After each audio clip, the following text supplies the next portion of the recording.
Donc, je vais lancer le partage de l'écran.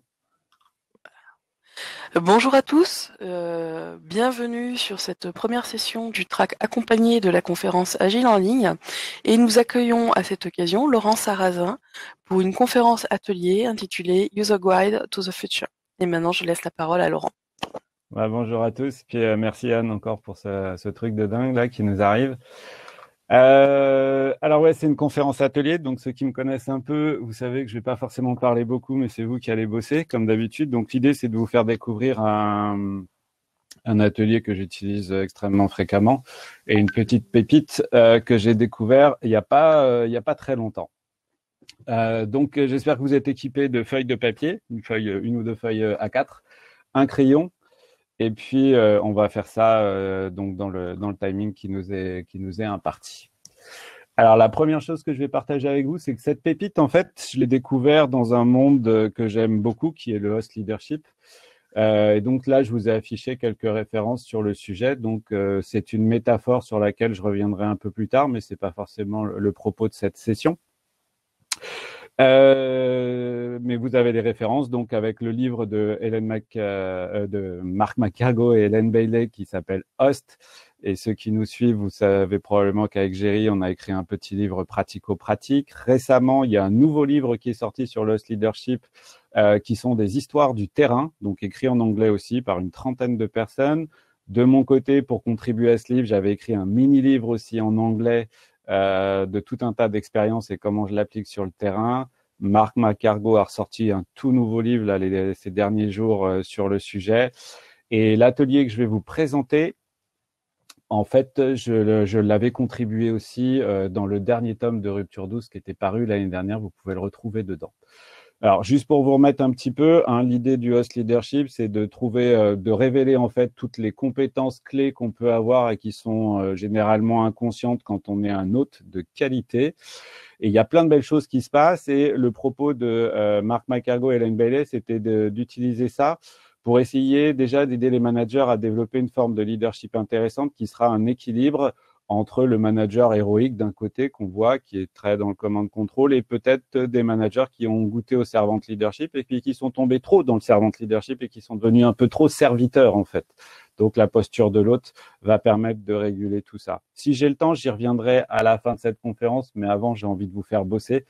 Donc avec ce User's Guide to the Future, qui est une espèce, je l'ai dessiné là, une espèce de gouvernail qui est très utile en ce moment puisque c'est un gouvernail pour naviguer vers une destination en traversant des zones d'incertitude. Et je pense qu'on en vit une belle depuis quelques semaines. Alors évidemment, vous connaissez mon style pédagogique, donc vous allez, avant que je vous présente quoi que ce soit, vous allez prendre déjà une première feuille de papier. Vous allez apprendre dans le sens de la hauteur, puis vous allez faire deux colonnes. Et je vais vous laisser quelques minutes pour la remplir, cette feuille, en énumérant toutes les ressources sur lesquelles vous vous appuyez en ce moment pour rester au top dans cette période vraiment extrêmement particulière. Donc, vous faites une liste maximale dans les deux colonnes, vous m'en mettez au moins 20, mais toutes les ressources sur lesquelles vous vous appuyez en ce moment pour rester au top pendant cette période qui va durer. C'est parti pour 2 minutes.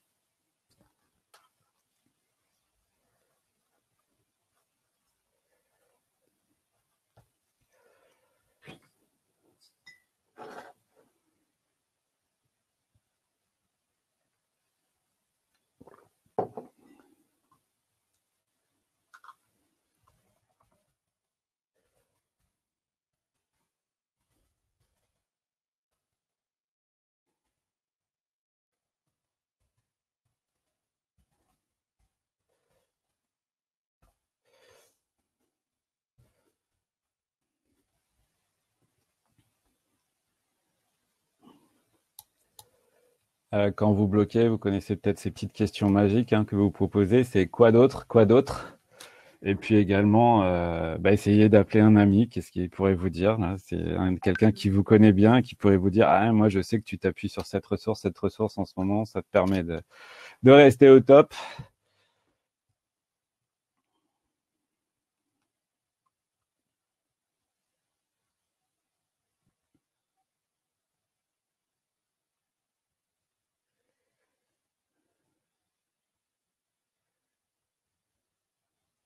Bon, encore une ou deux.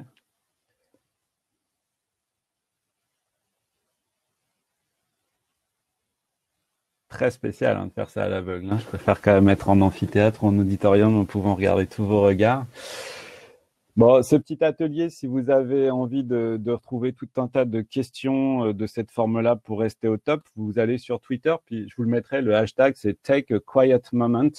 Je vais le mettre dans la chat, le chat. C'est les gars de Brief qui font ça, donc les personnes qui gravitent dans la communauté Solution Focus. Alors, le User's Guide to the Future, voilà comment ça va se passer. En fait, l'idée, c'est vous allez travailler sur un sujet que vous allez amener, et donc un projet ou des rêves ou une intention auquel vous voudriez arriver, soit d'un point de vue perso, soit d'un point de vue familial, soit d'un point de vue pro, à l'occasion d'accompagnement, je sais pas, de clients, d'équipes, etc. Donc, vous travaillerez dans un premier temps là-dessus, et puis vous fixerez un horizon pour cette destination. Ensuite, on ira travailler sur, en fait, les précurseurs, on appelle ça les précurseurs de ce futur. Donc, ce futur, pour qu'il puisse naître, il va s'appuyer sur des piliers quelque part. Donc, quels sont les piliers et les briques qu'on doit construire pour que ce futur puisse vivre? Voilà. Et donc, qu'est-ce qu'il va falloir qu'on construise, que vous construisiez pour que ce futur puisse vivre à l'échelle de temps, à l'horizon que vous vous donnez? Donc ça va être la deuxième étape. Et puis, moi, ce que j'ai adoré dans cet atelier, c'est qu'on déclare carrément que pour y aller, on va franchir une zone d'incertitude. Donc ça correspond très bien évidemment avec la fibre et l'esprit qu'on a dans notre culture agile. Mais moi, dans mes accompagnements, ça a permis d'aider des top managers d'accueillir et d'accepter de valider. Oui, on ne peut pas tout savoir, on va y avoir une zone d'incertitude. Et donc là, vous verrez avec quelques questions comment on peut se préparer à traverser cette zone d'incertitude tout en construisant les fameuses briques, les fameux piliers dont on aura besoin. Et puis après, on va se rapprocher du présent, donc on ira regarder à quoi ressembleraient les petits signes de l'émergence de ce futur ou des piliers de ce futur-là. Et puis après, comme on n'aime pas procrastiner, c'est à quoi on peut s'engager dans les 72 heures. Alors, de mon côté, évidemment, ce n'est pas conceptuel. C'est un atelier que j'utilise à haute fréquence. Je l'ai utilisé en fin d'année dernière pour donner naissance à un projet d'ONG, qui est un peu en sommeil vu ce qu'on traverse, mais un projet d'ONG qui vise en fait à utiliser tous nos trucs liés à la culture agile et pouvoir accompagner et aider des personnes moins favorisées en France et sur la planète. Donc, ça s'appelle Agility with No Borders. Je n'ai pas communiqué dessus encore puisque c'est encore un peu émergent. Je l'ai utilisé pas mal pour démarrer des transformations agiles avec des COMEX ou des CODIR, sachant que c'est un atelier qu'on peut vraiment faire en mode 90 minutes. Je l'ai utilisé pour accompagner aussi un centre agile qui envisageait des évolutions.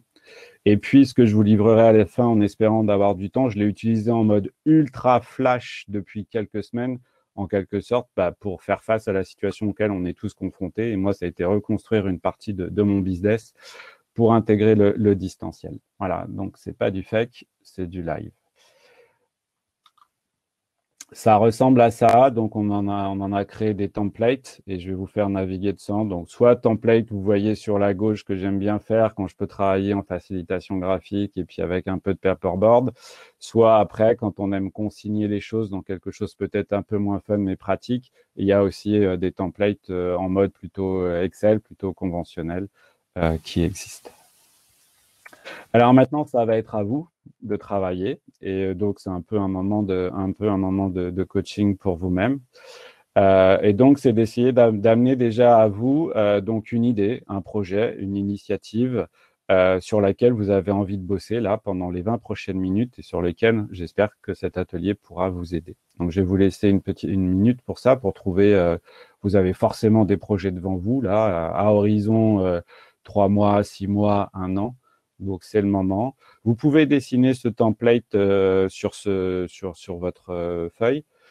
Donc, avec en haut le nom du projet, à côté l'horizon, une case où vous allez pouvoir décrire ce projet un peu après, une case avec un peu la zone grise, et puis en dessous, on va travailler sur les précurseurs. Donc, pour vous, cette initiative, il faut lui donner un nom, un petit nom sympa, un nom qui vous fait plaisir. Et puis, comme vient de le préciser Anne, n'hésitez pas à m'interpeller dans le chat. Et si jamais je regarde pas le chat, je suis connecté avec Anne en WhatsApp aussi qui peut me réveiller si je me suis endormi.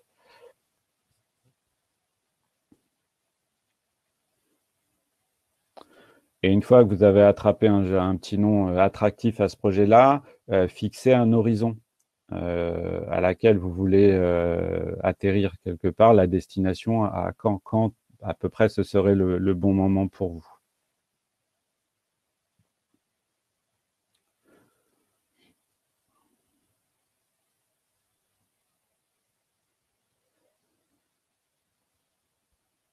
On est bon, on va passer à la suite parce que la suite va être un petit peu plus délicate. Là, on va passer un peu plus de temps. Je vais vous laisser, au moins 5 minutes sur cette partie-là parce qu'elle est assez cruciale. Et n'hésitez pas à prendre d'autres feuilles hein, et faire un assemblage si vous pouvez profiter de ce temps pour détailler, clarifier ce projet. Et donc là, ce qui est intéressant, c'est que vous imaginez que vous êtes à destination là, donc c'est de décrire à quoi vous voulez parvenir. Voilà.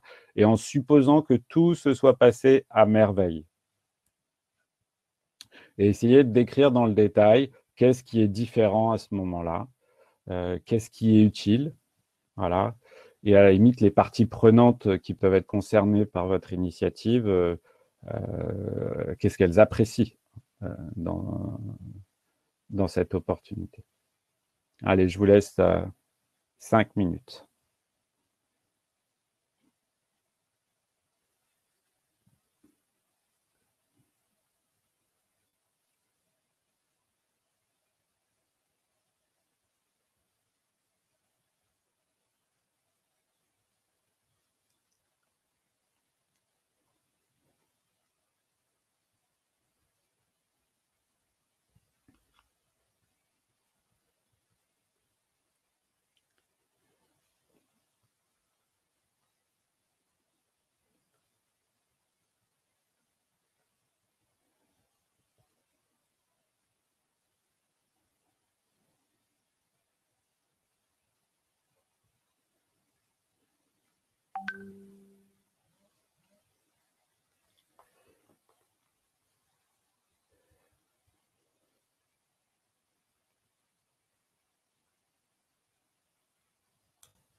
Dans le chat, si jamais il y en a qui ont, oui, je vais mettre les liens. Si dans le chat, si jamais je vais trop vite, s'il y en a qui n'ont pas eu le temps d'attraper une feuille de papier ou quoi que ce soit, je ralentis.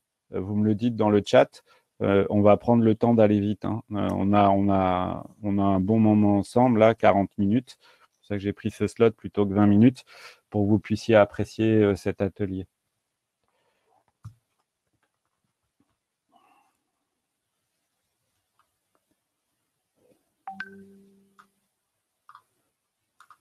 Oui, vous pouvez imaginer bien sûr des projets perso, projets familial, toutes sortes. Vraiment, ça s'applique à tout. Hein. Ça peut être un projet même lié à du sport, enfin tout ce que vous voulez faire, d'activités artistiques.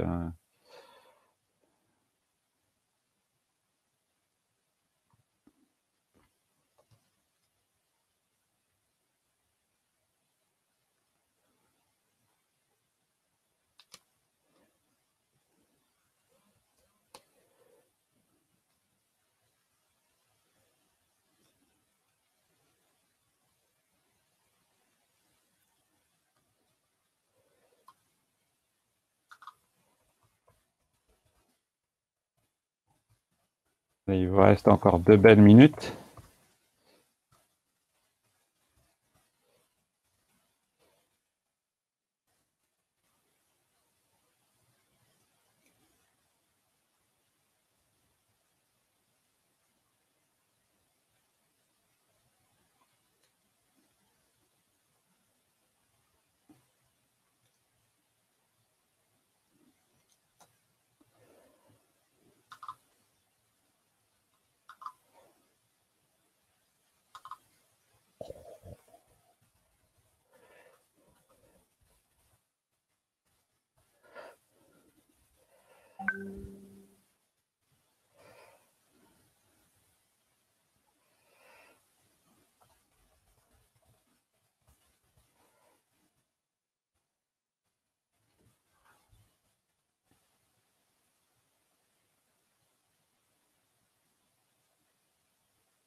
Alors pour tout le monde, hein, pour ceux, parce que ça s'agite un peu dans le chat. En effet, tout est orienté Solution Focus. Il faut savoir que Marc et Hélène sont des très très grands acteurs de la communauté Solution Focus.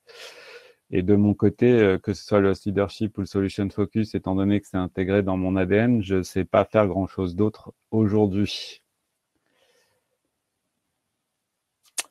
Allez, on va passer à la suite. On a encore du travail.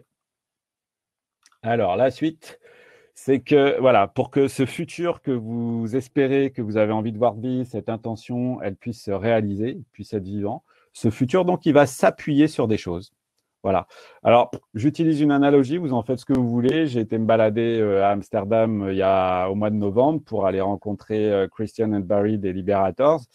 Et puis, en parlant d'Amsterdam, etc., ils m'ont raconté, on a découvert que Amsterdam vivait sur je ne sais pas combien de milliers de piliers, etc. Et nous, on se baladait, on prenait des cafés, on profitait d'Amsterdam, etc. Donc, on s'est dit, pour profiter de ce futur, en effet, il y a des piliers en dessous, voilà, qui ont été construits, qui sont entretenus, puis il y a tout un tas de choses qui se passent. Donc là, c'est pareil, pour votre futur, vous allez pouvoir, il est temps d'identifier là, en fait, sur quoi va s'appuyer ce futur pour qu'il puisse vivre. Donc, je vais vous laisser à nouveau 3-4 minutes. Alors, l'idée, c'est peut-être pas faire une liste au Père Noël, hein, mais vraiment les briques essentielles qu'il va falloir construire pour que ce futur puisse avoir lieu et soit bien vivant. Je vous donne juste un petit exemple pour moi, j'ai dû reconstruire mon business. Un des piliers essentiels, c'est qu'il a fallu que je me construise un espèce de studio à la maison, que je m'équipe de tout un tas de choses. Donc, ça fait partie d'un des piliers pour que ce futur puisse vivre. Plus de son, je ne sais pas comment faire, François.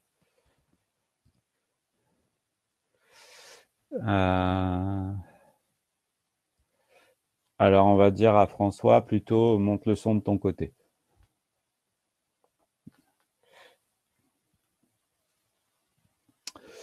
Un gros micro, c'est ce qui va arriver prochainement pour aussi m'équiper, vous voyez, donc c'est pas encore terminé. Donc, listez bien vos précurseurs, vos briques de base.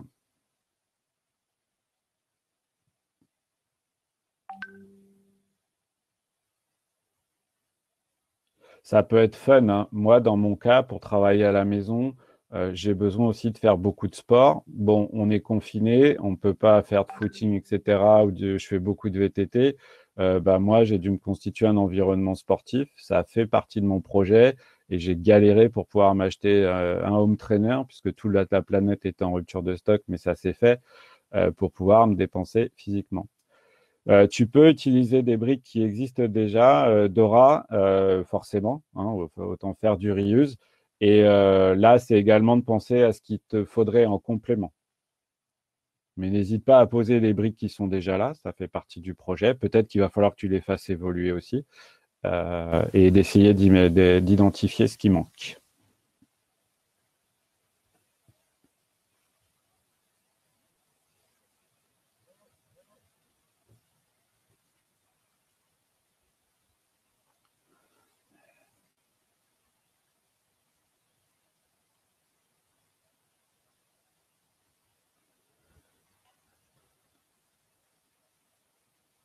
Alors, j'ai une question. Il y a donc Anne qui me réveille. J'ai pas vu. Y a-t-il un lien entre les ressources listées au début et ce Canva? En fait, oui, le Host Leadership, je suis désolé d'avoir oublié de vous le dire. Le User's Guide to the Future, tant je l'avais mis dans le titre, c'est une pépite que j'ai trouvée dans le livre du Host Leadership. Une pépite que j'ai pas compris au départ. Je voyais absolument pas ce qu'elle faisait dans le livre qui décrivait le Host Leadership. Et c'est plus tard que cette pépite s'est révélée et que j'en suis devenu accro. Voilà. Et je vous donnerai d'autres références, puisque Marc et notamment Peter Rohring, qui fait partie de la communauté Solution Focus aussi, dans différents événements, ont fait des ateliers autour de User's Guide to the Future et ont développé en fait ce Canva qu'ils ont proposé avec des questionnements. Alors, ce que je vais faire, c'est que pendant que je vais vous envoyer sur la suite de l'exercice, puisque le temps tourne, je vous laisse une dernière minute pour bien lister vos précurseurs, une toute petite dernière minute, et je vais vous lancer après sur la suite. et je vais aller chercher des références que je vais vous donner dans le chat.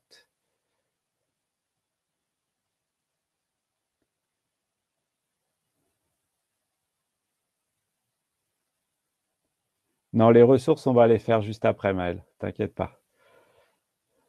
Donc là, on a fait le nom du projet, l'horizon, décrire la destination, les piliers qu'il faut construire pour que cette destination puisse prendre vivre.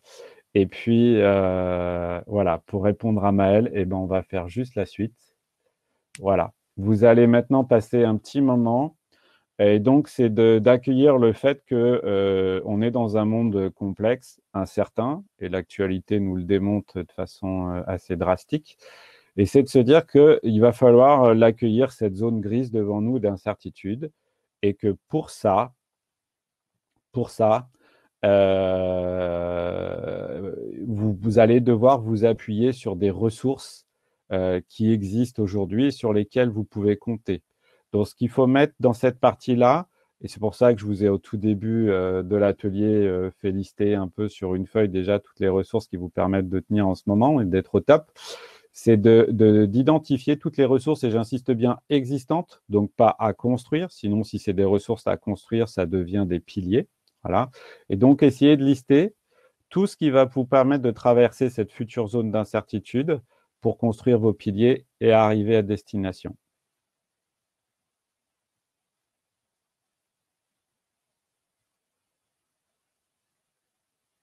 Alors, pour Amy, c'est pas grave. Prends l'étape 2. Tu n'as pas répondu à l'étape 2.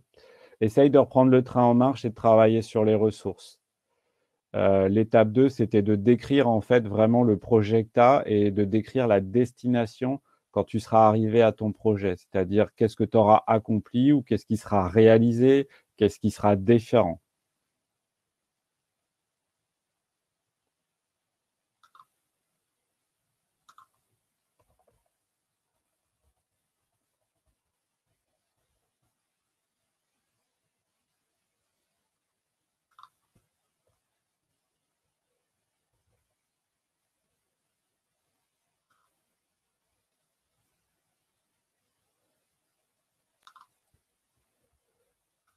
Alors voilà quelques petites références.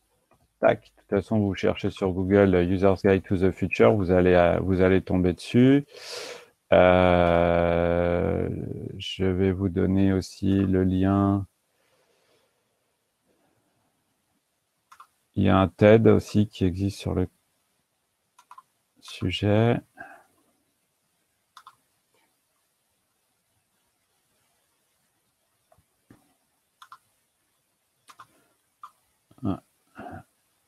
Le TEDx, j'arrive pas à l'utiliser.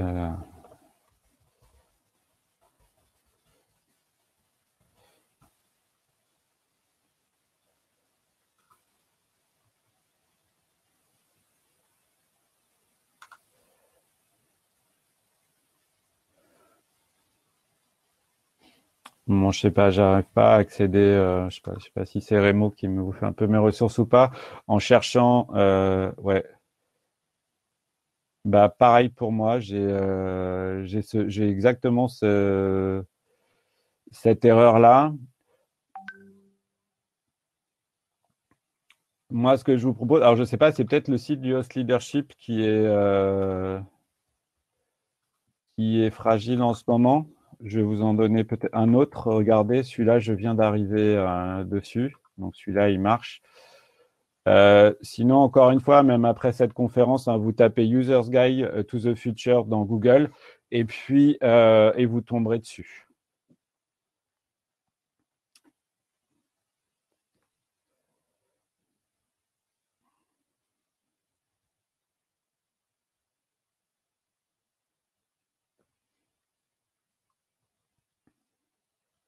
Sinon, vous voulez aussi, pour ceux qui ne connaissent pas,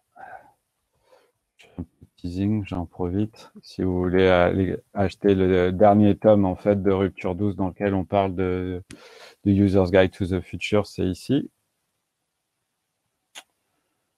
Et puis sinon, les livres de Marc, hein, vous les trouvez sur Amazon. Et si vous êtes intéressé par les petits livres de Géry ou de moi-même, en fait, on les met sur lulu.com.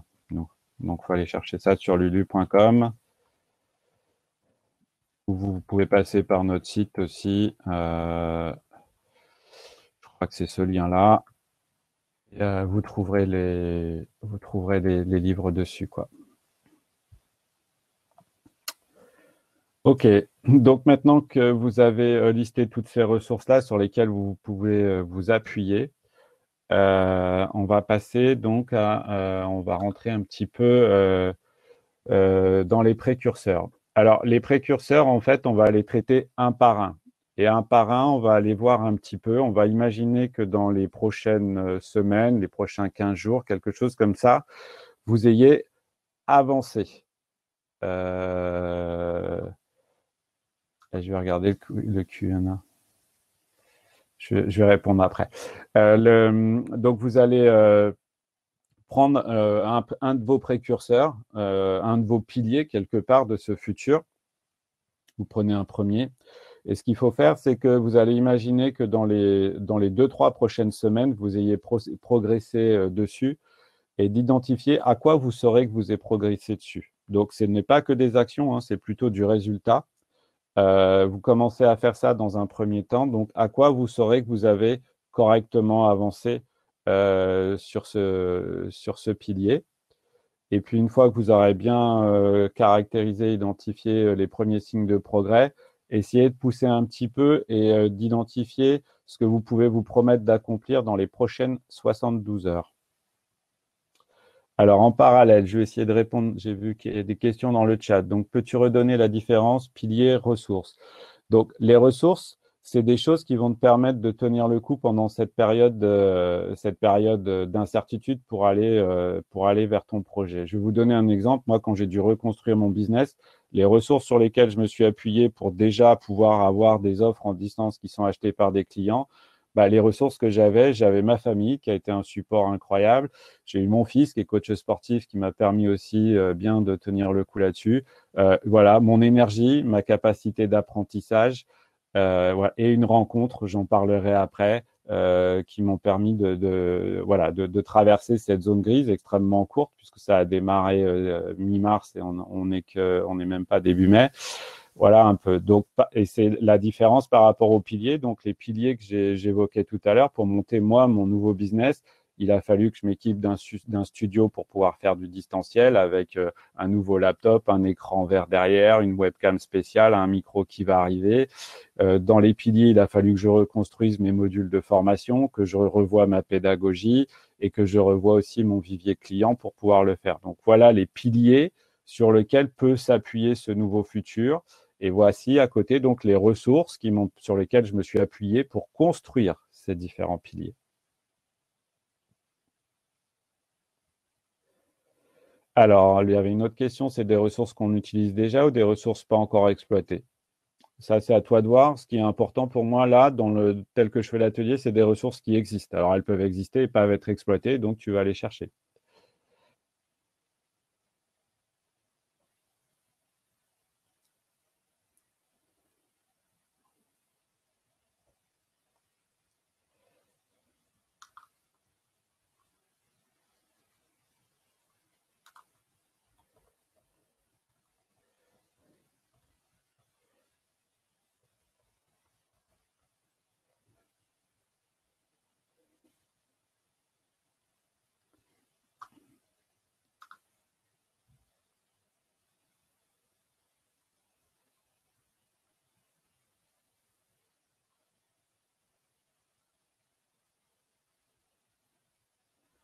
Alors, il y a une remarque de Sylvain, j'ai fait moi un dessin un peu plus vieux, c'est parce que c'est la zone grise.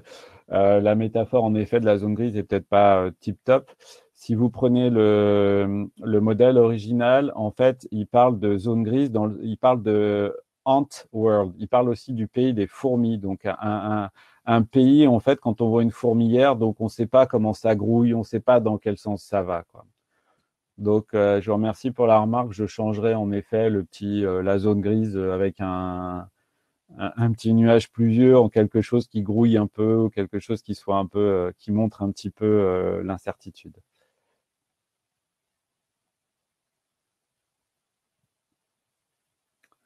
Et pour David, en effet, on peut éventuellement essayer de lier ça avec des OKR, pourquoi pas.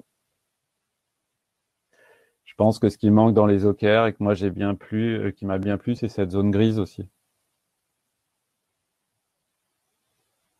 Ouais, plat de spaghetti aussi, enfin toutes ces bestioles un peu incertaines qui grouillent. Donc pour pas vous endormir, vous allez passer à un deuxième pilier maintenant. Vous allez refaire le même exercice et vous prenez un deuxième pilier si c'est pas déjà fait.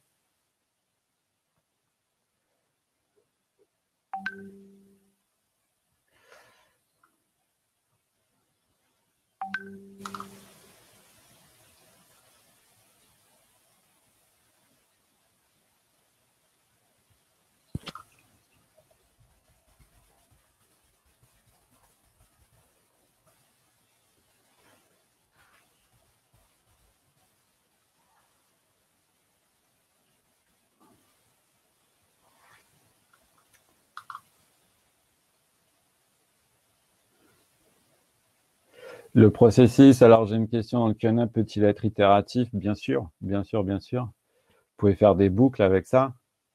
Alors c'est une super idée parce qu'on peut très bien lier. Alors voilà, on peut partir sur d'autres choses, mais j'ai pas eu le temps de le faire là. En fait, je le lis avec la boucle de Moebius. Et s'il me reste un peu de temps, je vous ferai voir comment on peut faire. Après, si je suis là, c'est pour vous transmettre ce genre de petites pépites qu'on trouve à droite à gauche, de vous faire part des expériences de terrain qu'on a déjà eues, et puis que vous vous les appropriez, et puis que vous en fassiez plein de belles choses.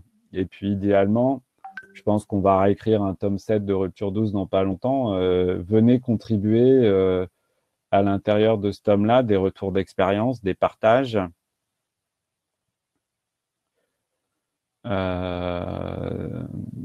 C'est ça, hein, la beauté de cette communauté aussi.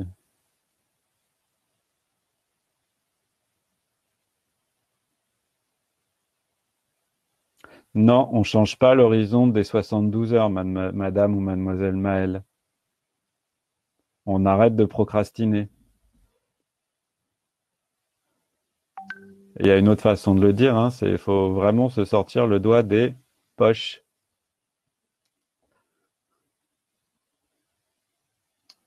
Par contre, ce qui peut se passer, c'est que si tu as envie de procrastiner, c'est peut-être que tu as pris un précurseur qui est un peu trop gros. Donc, tu peux envisager de faire du carpaccio et de couper ton précurseur en petits morceaux. Il y a forcément des petits morceaux que tu peux commencer à actionner maintenant.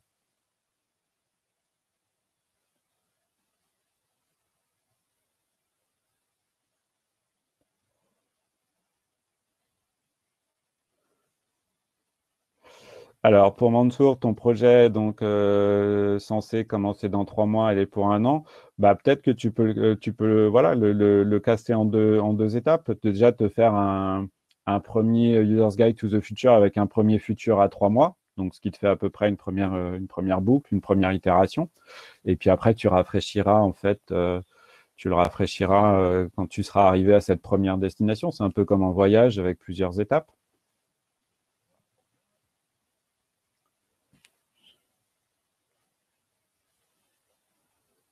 Certains petits signes peuvent être en effet valables pour tous les piliers. Ouais, il n'y a pas forcément de relation unidirectionnelle. Donc après, il faut voir. Moi, on avait fait d'autres schémas qui pouvaient commencer à être un peu plus compliqués. Il faut rester dans des choses simples. Mais en effet, un petit signe peut nourrir plusieurs précurseurs. Je vous donne un exemple. Quand j'ai commencé un des piliers, c'était de refondre mes modules de formation. Et en dessous, je m'étais mis comme un pilier, il faut que je refonde aussi ma pédagogie. Forcément, il y avait des petits signes qui nourrissaient ces deux piliers.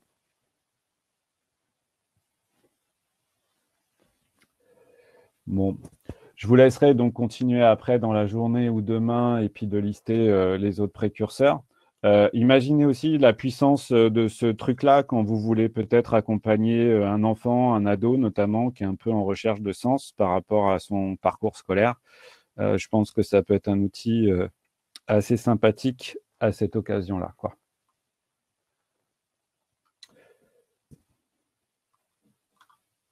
Alors, je l'ai fait, c'est un peu ce que je vous ai raconté. Alors, là, c'est un peu, la présentation est peut-être un peu rude, un peu pourrie, c'est un peu en format Excel. Je l'ai fait juste avant, là, c'était pour vous, voilà, un peu rétrospectivement. J'ai eu ce flash-là un peu hier. Donc, comment je l'ai utilisé pratiquement inconsciemment. donc à l'aube du Covid et quand le confinement a été déclaré. Bon, même si moi, honnêtement, hein, de mon côté, comme beaucoup, mon business en a pris un coup dès les grèves de décembre, donc le Covid n'a fait qu'accélérer les choses. Mais comment, en fait, il a fallu vraiment réagir et puis retrouver du peps dans ce qu'on fait. Donc, je vous livre carrément, hein, c'est le fruit un peu de mes réflexions. Donc, mon projet, je l'avais appelé Rebirth, hein, un peu une forme de renaissance. Et donc, mon meilleur espoir, et avec un horizon que j'avais fixé plutôt en juin, c'était eh ben justement, moi, j'anticipais que le confinement allait durer. C'était comment transformer mon métier pour continuer à le vivre et à prendre du plaisir, tout en travaillant en distanciel et avec des clients qui craquent vraiment positivement et qui voient pas mal d'opportunités. Et c'est réellement ce qui est en train de se passer aussi. Bon, grâce à ce projet, je sais pas comment je me suis débrouillé. L'horizon, c'était le 1er juin et en fait, il est déjà up and running depuis 3 semaines. Donc, il y a une courbe d'apprentissage bon, extrêmement rude, hein, on ne dort pas beaucoup, mais qui est gratifiante. Et puis, de conscientiser que pour arriver à ce projet-là, les ressources sur lesquelles je me suis appuyé étaient indispensables, quoi. Hein, donc, comme j'ai dit, bon, ok, j'ai mon énergie perso, etc. Mais quand on est confiné à la maison, on n'est pas tout seul. Il y a une famille, donc il faut prendre soin, qui soutient aussi la démarche. J'ai eu la chance, j'habite dans une maison, d'avoir un lieu que j'ai pu reconfigurer pour pouvoir m'installer correctement. Je vous le dis, c'est pas une joke aussi, des liens. Bah, mon fils a 22 ans, il vit plus à la maison, mais là, il vit en Espagne, mais il est rentré juste à temps parce qu'il voulait pas rester dans sa coloc tout seul là-bas. Il est coach sportif, donc des nouveaux liens et on refait plein de choses ensemble. Et une rencontre, en l'occurrence Jean-Louis Crabos, que j'ai rencontré au travers de Rupture Douce, et puis via des connexions et tout, on a eu envie de les faire les mêmes choses et nos cerveaux sont partis en flèche, ce qui a permis de faire ça. Et donc, il a fallu se poser pour identifier toutes les briques pour pouvoir faire naître ce nouveau futur, parce que c'était pas, moi, je suis un fou du présentiel et du contact, donc de se retrouver derrière un écran pour accompagner les gens, pas évident. Mais il a fallu y passer, et donc il a fallu déjà identifier quels étaient les services que j'avais ou les modules de formation que je pouvais conserver, comment les transformer, d'identifier tout ça et d'avoir une nouvelle brique de base. La pédagogie tout en gardant la pédagogie qui fait notre signature quelque part. Il y a eu un gros boulot d'apprentissage et d'équipement technique et puis d'apprendre à manipuler, comme nous tous ces outils à distance. Et comme je vous l'ai dit aussi, moi, un équipement sportif, parce qu'il faut que je me décharge tous les jours en termes de sport. Bon, ça m'a valu aussi des petites histoires avec les Papas 22, parce que j'ai été courir un peu plus loin que prévu à un moment donné.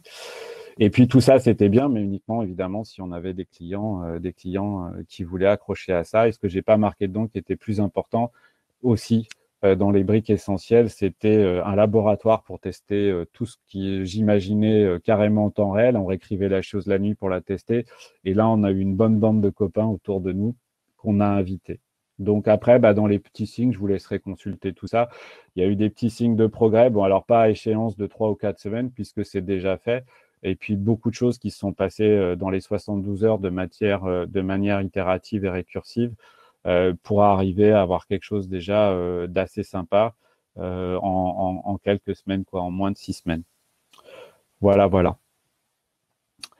Moi, je suis arrivé, j'avais compris dans mon timer, j'avais 40 minutes, donc il me reste 1 minute 40. Moi, ce que je peux faire là, c'est vous lâcher, si vous voulez vous lâcher un petit peu dans le chat et puis qu'on interagisse. Et sinon, j'ai encore un petit exercice pour vous. Et cet exercice, en fait, c'est un peu grâce à Anne que je vais vous le faire, parce que Anne est quand même une ambassadrice d'un truc qui est juste énorme, c'est les liberating structures. Et donc, vous allez m'en faire une petite liberating structure avant qu'on se quitte. Voilà. Donc, en silence, pour vous-même, alors c'est un W3 qu'on va faire. Déjà, rappelez-vous, parce que le temps passe vite, rappelez-vous juste un peu là ce que vous avez fait durant cette conférence atelier. Essayez de vous remémorer déjà les différentes étapes. Essayez de prendre conscience un petit peu du processus qui vient de se dérouler. J'ai une question de Dora. Est-ce qu'on revoit les précurseurs toutes les 72 heures? Non, les précurseurs, en général, ça s'appelle des piliers. Donc, si tu commences à devoir les revoir, à mon avis, toutes les 72 heures, il faut peut-être que tu te poses pour revoir tes piliers. C'est quand même des fondations, quelque part. Mais ça peut être un super indicateur si tu es amené à les revoir toutes les 72 heures. C'est que tu es dans un système encore qui nécessite d'être caractérisé, qui nécessite d'être précisé, quitte à revoir peut-être ton futur que tu avais envie d'avoir. Donc, reprenez un bout de papier, essayez de lister les différentes étapes qu'on a vécues, là où je vous ai un petit peu emmené durant cet atelier, donc ce qui évite de l'oublier puis vous permet de le cristalliser.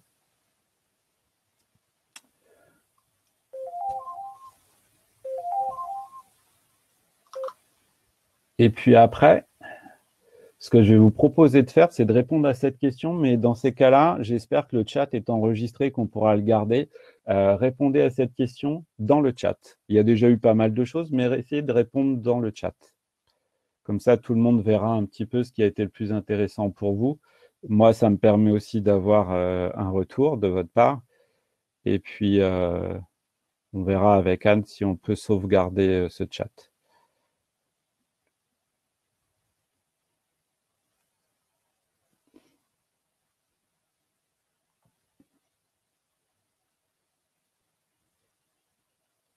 Oui, vous aurez accès au support. Je pense que c'était... de toute façon, je pense que Anne va s'en emparer, le mettre quelque part. Je le mettrai sur SlideShare aussi.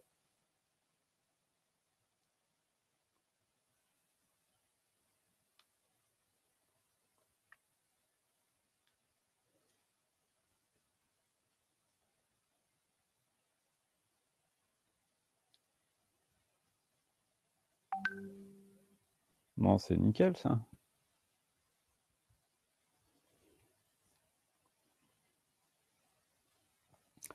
Ah, merde, Yann qui me dit que vaut mieux poster dans le Q&A qu'on ne peut pas exporter le chat. C'est con, ça. Bon, on aura l'enregistrement vidéo quand même. Et la question d'après, on va la faire dans la partie Q&A alors.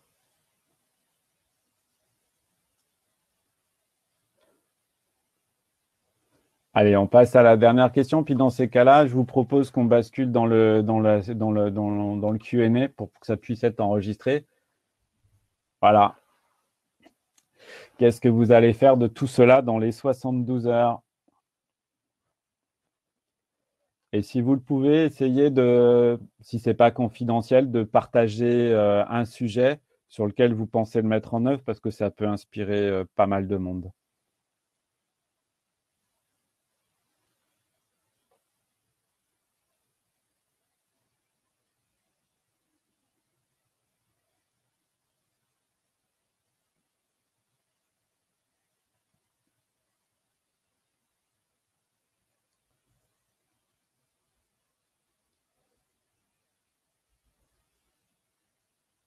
Alors, je vois un petit quelque chose qui est le listing des ressources qui me manque dans le Solution Focus. Donc, on peut pas, malheureusement, on ne peut pas interagir oralement. Donc, je comprends peut-être. Moi, je vais répondre à ce point comme je le comprends. En fait, dans le Solution Focus, on est très, très concentré sur la recherche des ressources d'une personne, justement, et avec les questions quoi d'autre. On passe énormément dessus, que ce soit pour accueillir un problème et ouvrir des opportunités, hein, typiquement. Donc, OK, tu as un problème, etc. Et on va aller lui demander, bon, bah, qu'est-ce que tu as fait pour que ce problème ne soit pas pire que ce que tu vis là, quoi. Et puis, on va aller justement, grâce à ce genre de petites questions, aller chercher tout un tas de ressources. Ou alors, quand on lui pose la question, OK, qu'est-ce qui donne confiance que tu veux pouvoir réaliser ton vœu là? Et puis là, on va aller faire avec des quoi d'autres et des quoi d'autres, et puis on va aller chercher tout un tas de ressources, voire des ressources qui ont été utilisées dans le passé, quoi.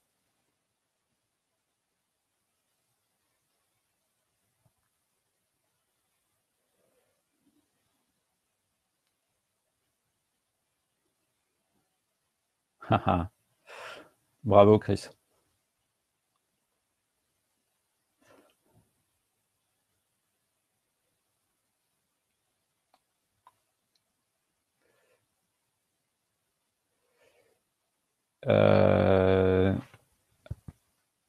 Anne, j'ai encore un chouïa ou pas? Ou sinon, j'abuse pas, hein. Moi, c'est très bien, hein. Sinon, je leur fais juste voir s'ils connaissent pas la boucle de Mobius. OK. Alors, je vais quitter ça. Je vais reprendre un explorateur et puis on va aller sur...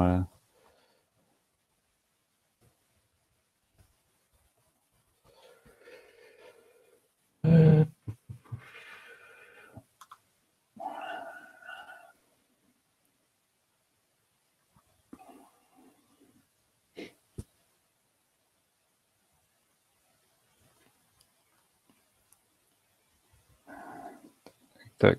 Donc j'espère que je suis toujours en partage d'écran. Je vais demander à Anne. Je ne sais pas si vous voyez mon écran. Donc là, je vous ai emmené, donc ça a été présenté déjà à différents mois, donc la boucle de Mobius. Je vous invite à regarder vraiment ce truc-là parce que en fait, alors me dites pas c'est du design, c'est pas parce qu'il y a des books et ça ressemble à du design thinking, etc. Hein, ça les essayez de vous abstraire de tout ça et d'aller découvrir de ce qui a été proposé dedans. Et juste, je vous en profite pour vous confier que typiquement, si vous allez regarder ce qu'ils ont fait avec la boucle de Mobius, donc c'est notamment un coach anglais qui a travaillé sur un cas assez désespéré au Pakistan. Allez le voir là-dessus. Moi, c'est ma source d'inspiration pour avoir créé Agility with No Border, donc l'ONG sur laquelle je vais travailler, quoi. Donc, avec cette boucle, en fait, il y a différentes étapes. Il y a des canevas à télécharger derrière hein, pour pouvoir découvrir tout un tas de choses qu'on veut faire, évaluer les options qu'on a et puis ensuite avancer et tourner.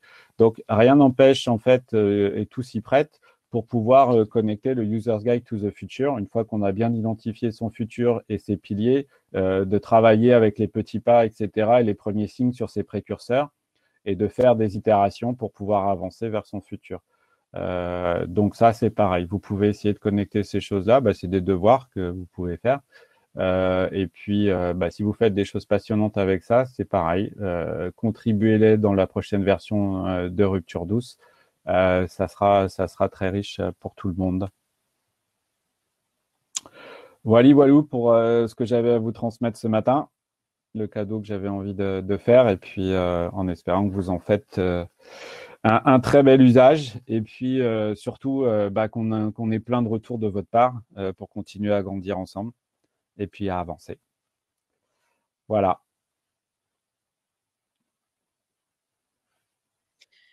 Ben, merci beaucoup Laurent pour ta générosité sur ce partage. J'espère que tous vous avez apprécié cet atelier autant que moi. Nous arrivons donc à la fin de la session. Nous reprenons du coup à 11h30. N'hésitez pas à consulter le programme et à naviguer du coup vers les tracks qui vous intéressent ou retourner sur la partie keynote pour une partie networking. Vous pouvez discuter avec d'autres personnes et aller comme ça de table en table. Encore merci Laurent. C'était vraiment... Ciao. À bientôt. Bye. Au revoir. Au revoir.